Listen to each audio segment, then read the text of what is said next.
جنگ بند ہوتے ہی ہم نے آزاد کشمیر حکومت کا ہیڈ کوارٹر مظفر آباد منتقل کر لیا۔ کچھ دفاتر کچہری کے ٹوٹے پھوٹے کمروں میں سما گئے، باقی کے لیے عمارت کے احاطے میں خیمے نصب ہو گئے۔ ایک ٹیلے پر سرکاری ملازمین کے لیے بھی رہائش کا انتظام ہو گیا۔ امن و امان کی فضا میں سانس لیتے ہی ہمیں آزاد کشمیر میں ٹیلی فون کی ضرورت کا احساس ہوا۔ میں نے مری آ کر ٹرنک کال کر کے سردار عبدالرب نشتر کی خدمت میں آزاد کشمیر کی اس ضرورت کے متعلق گزارش کی تو وہ چند روز بعد ہی محکمہ ٹیلی فون کے چند بڑے افسروں کو ہمراہ لے کر مظفر آباد تشریف لے آئے۔ انہوں نے مظفر آباد کے علاوہ آزاد کشمیر کے دوسرے اہم مقامات پر بھی ٹیلی فون کا نہایت اچھا نظام رائج کرنے کے لیے خصوصی احکام جاری کر دیے۔ نشتر صاحب پاکستان کے پہلے مرکزی وزیر تھے جنہوں نے آزاد کشمیر میں قدم رنجہ فرمایا تھا۔ جنگ بندی کا اعلان ہوتے ہی مرکزی وزراء کرام نے جوک در جوک آزاد کشمیر کے دورے کیے۔ 2 وزیروں کا دورہ قابل ذکر ہے۔ ان کی آمد پر 2 میل کے پار کئی سو افراد پل کے قریب جمع ہو گئے۔ دونوں وزراء کار سے اتر کر لوگوں سے ہاتھ ملانے لگے تو ایک جلسے کی سی صورت پیدا ہو گئی۔ مسلم کانفرنس کے کارکنوں نے جوشیلی تقریریں کیں۔ سامعین میں سے ایک بزرگ شخص نے رکت بھری آواز میں کہا، جناب پاکستان ایک عظیم ملک ہے، آزاد کشمیر تھوڑا سا علاقہ ہے۔ آپ اس علاقے کو لیبارٹری سمجھ کر ہم لوگوں کو تجرباتی چوہوں کی طرح استعمال میں لائیں۔ اسلامی احکام و قوانین پہلے یہاں آزمائیں اور اس تجربے کی روشنی میں پاکستان میں نافذ کرنے کی سوچیں۔ بوڑھے کی یہ بات سن کر سارا مجمع سناٹے میں آ گیا۔ اچانک ایک وزیر نے فصاحت و بلاغت کے دریا بہا دیے۔ جوش خطابت میں کوٹ کی جیب سے ایک لاکٹ نما چیز نکالی اور مجمع کے سامنے لہرا کر کہا، بھائیوں، ہم اور آپ کس کھیت کی مولی ہیں کہ اللہ کے قانون کو آزما کر تجربہ کریں۔ یہ دیکھو، یہ اللہ کا قانون ہے جو 1400 برس پہلے نافذ ہو چکا ہے، جس پر عمل کرنا ہم سب کا فرض ہے۔ واپسی پر احتراماً میں ان 2 وزیروں کو کوہالہ کے پل تک چھوڑنے ان کی کار میں بیٹھ گیا۔ ایک وزیر نے دوسرے وزیر کو اس کی شاندار تقریر پر تحسین و آفرین کے ڈونگے برسانے کے بعد پوچھا، آپ کے پاس قرآن شریف کا لاکٹ بڑا خوبصورت ہے۔ دوسرے وزیر کھلکھلا کر ہنسے اور لاکٹ جیب سے نکال کر بولے، ارے بھائی، یہ تو محض سگریٹ کا لائٹر ہے۔ وزیروں کی یہ جوڑی ملک غلام محمد اور نواب مشتاق احمد گورمانی پر مشتمل تھی۔ جب میں نے آزاد کشمیر کا پہلا بجٹ بنایا تو آمدنی 50-60 ہزار روپے کے قریب اور اخراجات 2 لاکھ روپے کے لگ بھگ تھے۔ حکومت پاکستان سے 1,30,000 روپے کی امداد حاصل کرنے کے لیے میں بجٹ لے کر حکومت پاکستان کے سیکریٹری جنرل چودھری محمد علی کی خدمت میں حاضر ہوا۔ چودھری محمد علی صاحب نے کاغذوں کا پلندہ میز پر دے مارا اور ترشی سے بولے، 1,30,000 روپے کی رقم درختوں پر نہیں اگتی۔ تمہارا فرض ہے مقامی وسائل کو کام میں لا کر اپنے بجٹ کی ضرورت پوری کرو۔ جنگ کی وجہ سے غیر معمولی دشواری کا رونا روک کر میں نے منت سماجت کی تو چودھری صاحب کسی قدر پسیجے۔ انہوں نے بڑی مشکل سے 90,000 روپے کی امداد منظور کی۔ یہ منظوری لے کر میں وزارت خزانہ کے جوائنٹ سیکریٹری عبدالقادر صاحب کے پاس پہنچا۔ انہوں نے اسی وقت ملٹری اکاؤنٹنٹ شجاعت علی صدیقی کو ٹیلی فون کیا کہ فلاں فنڈ سے آزاد کشمیر حکومت کو 90,000 روپے کی رقم ادا کر دی جائے۔ شجاعت علی صدیقی مرد مومن کی ایک جیتی جاگتی تصویر تھے۔ مسجدیں تعمیر کرنا اور انہیں سنوار کر آباد رکھنا ان کا مشغلہ تھا۔ میں جتنی بار ان سے ملنے گیا ہمیشہ یہی دیکھا کہ نماز کا وقت آنے پر وہیں باجماعت نماز کا انتظام کر لیتے تھے۔ ان کا رہن سہن انتہائی سادہ اور ظاہر و باطن شیشے کی طرح صاف تھا۔ سنا ہے راولپنڈی میں سیٹلائٹ ٹاؤن قائم کرنے کا منصوبہ انہی کے ذہن رسا کی اختراع تھی۔ آزاد کشمیر میں ہم نے پنجاب گورنمنٹ سے چند CSP آفیسر ڈیپوٹیشن پر لیے ہوئے تھے۔ ان میں ایک کیپٹن میاں محمد سعید تھے۔ ایک بار وہ راولپنڈی سے 50,000 کی رقم لے کر تنخواہ تقسیم کرنے کے لیے پلندری جا رہے تھے۔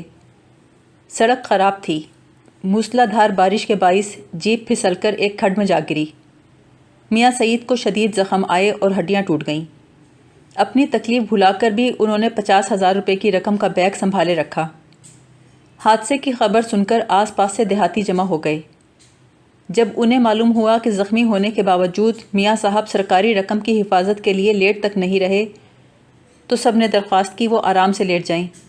یہ رقم بیت المال کی امانت ہے، اس کی حفاظت ہمارا فرض ہے۔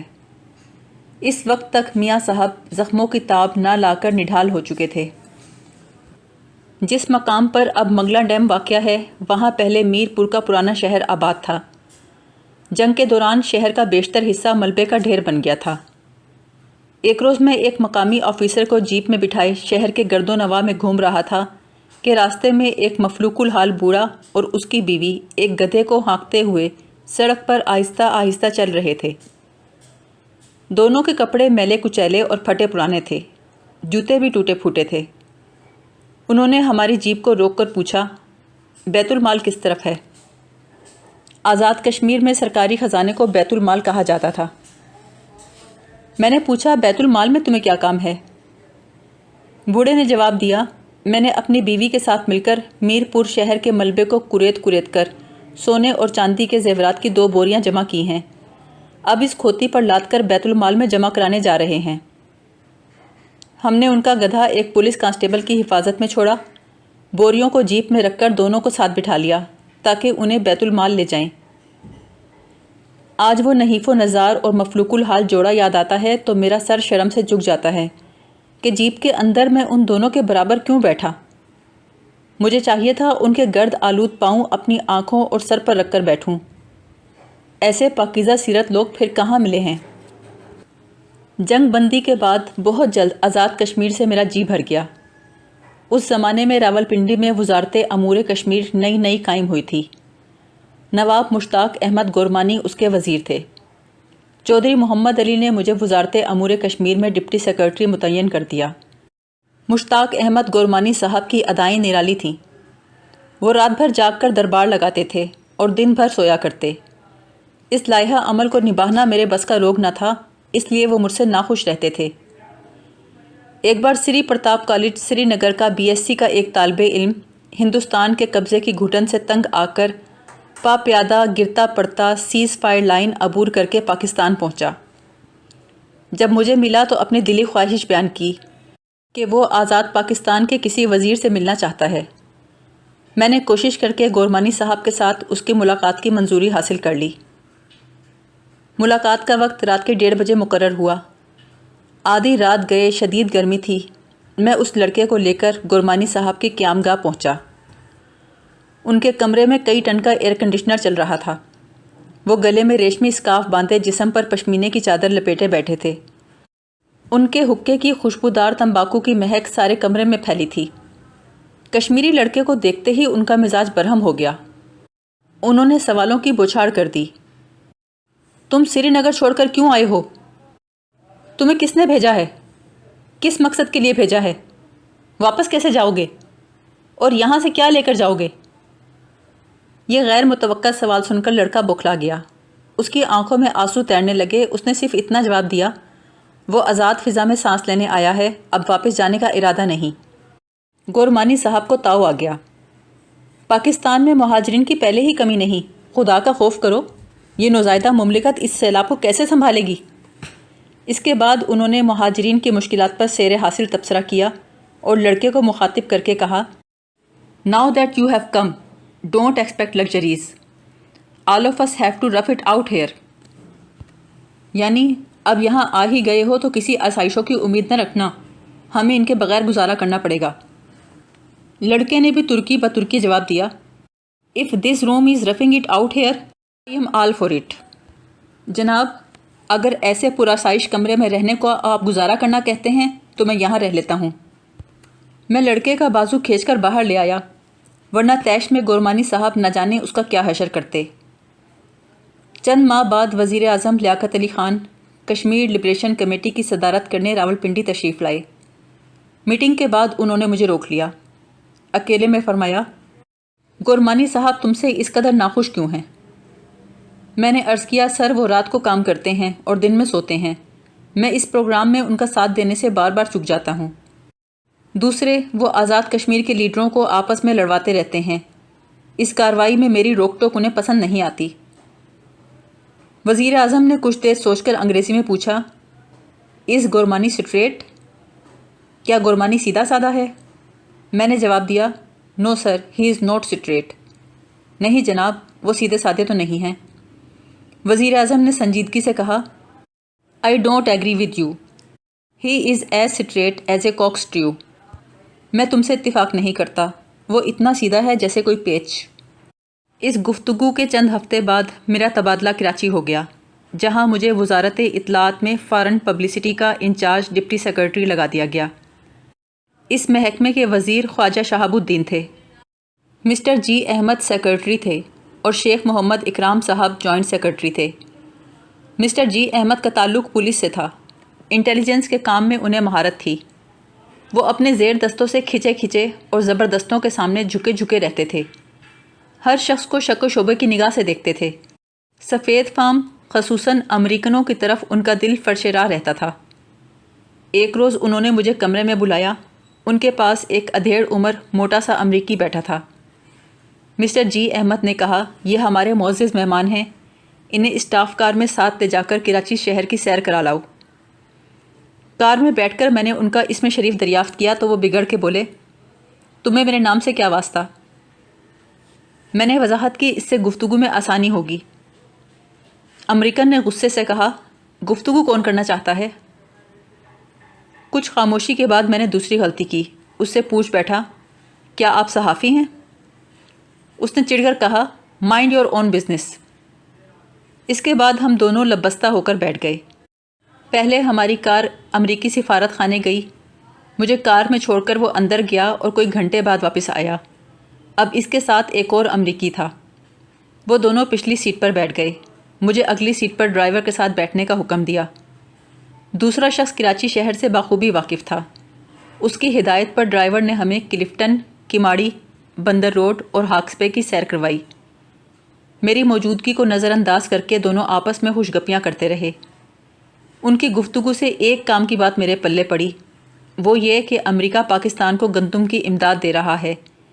جب یہ گندم کراچی پہنچے گی تو جن اونٹ گاڑیوں پر لاد کر بندرگاہ سے نکالی جائے گی، ان اونٹوں کے گلے میں تھینک یو امریکہ کی تختیاں آویزہ کی جائیں گی۔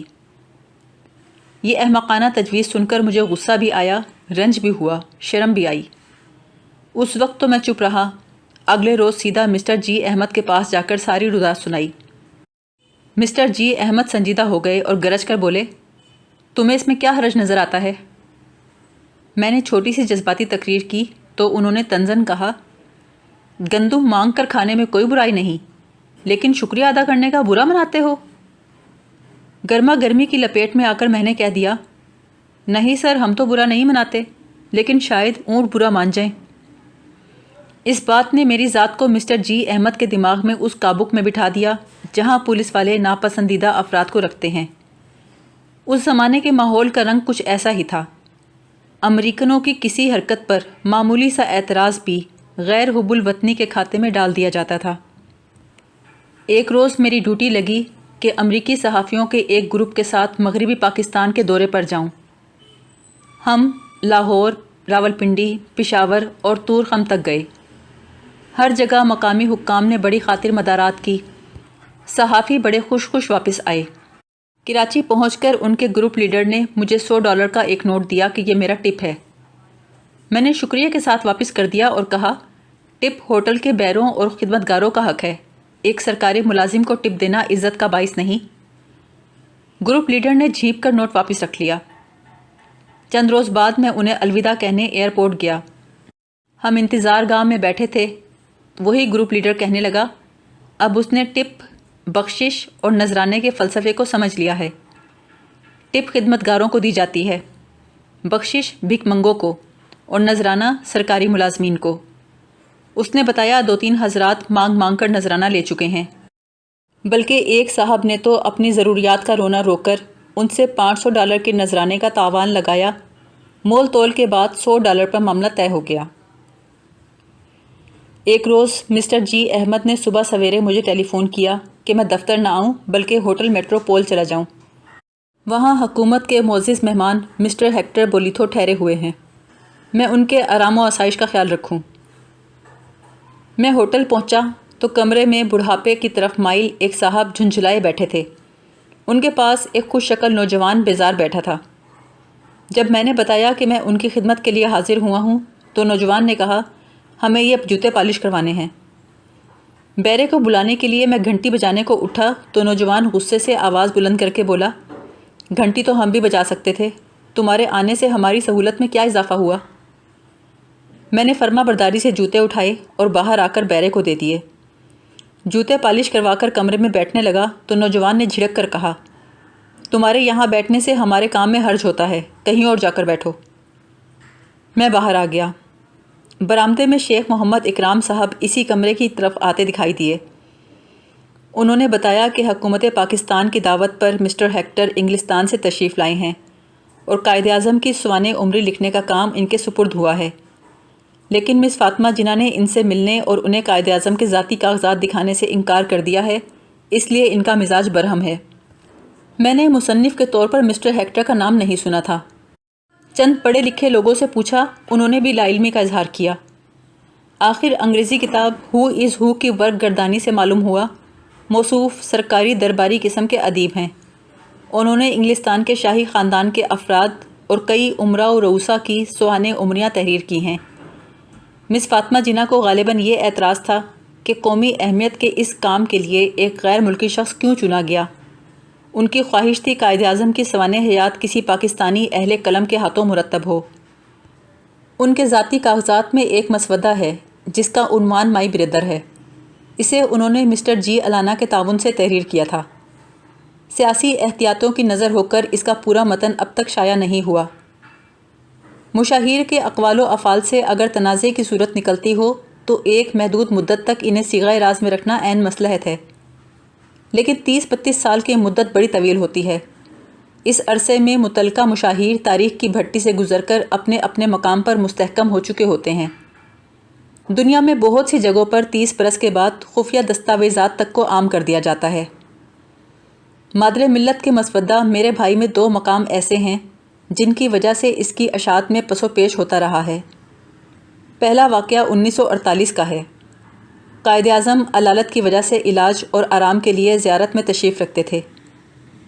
مس فاطمہ جناح نے لکھا ہے، جولائی کے آخر میں ایک روز وزیر اعظم لیاقت علی خان اور سیکرٹری جنرل چودھری محمد علی بغیر اطلاع دیے اچانک زیارت پہنچ گئے۔ وزیر اعظم نے ڈاکٹر الہی بخش سے پوچھا کہ قائد اعظم کی صحت کے متعلق ان کی تشخیص کیا ہے۔ ڈاکٹر نے کہا اسے مس فاطمہ نے یہاں بلایا ہے، اس لیے وہ اپنے مریض کے متعلق کوئی بات صرف انہی کو بتا سکتے ہیں۔ لیکن وزیر اعظم کی حیثیت سے میں قائد اعظم کی صحت کے متعلق متفکر ہوں۔ ڈاکٹر نے جواب دیا، بے شک، لیکن میں اپنے مریض کی اجازت کے بغیر کچھ نہیں بتا سکتا۔ جب مس فاطمہ جناح نے قائد اعظم کو وزیر اعظم کی آمد کی اطلاع دی تو وہ مسکرائے اور فرمایا، جانتی ہو وہ کیوں آئے ہیں؟ وہ دیکھنا چاہتے ہیں کہ میری علالت کتنی شدید ہے، میں کتنے عرصے زندہ رہ سکتا ہوں۔ تم نیچے جاؤ اور پرائم منسٹر سے کہو میں انہیں ابھی ملوں گا۔ فاطمہ جناح نے کہا، اب کافی دیر ہو گئی ہے، وہ کل صبح ان سے مل لیں۔